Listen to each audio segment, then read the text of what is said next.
Catalejo somos una asociación que nace en el 2018.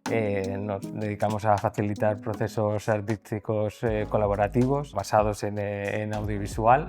En aquest projecte, el que podeu veure aquí a l'espai L del Medal és el resultat d'un procés que hem estat durant 2 anys fent-lo. Vam començar a Barcelona el procés, hem seguit a Girona i hem acabat aquí a Tarragona.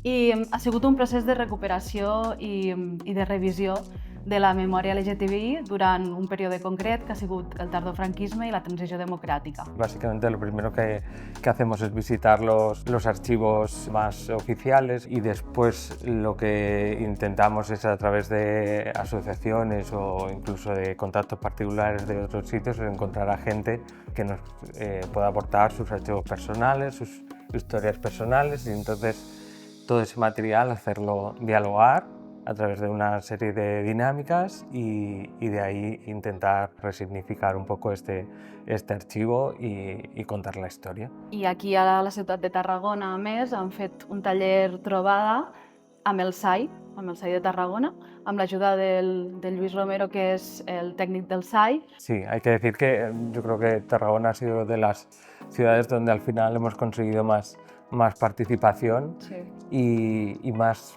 mezcla de archivo.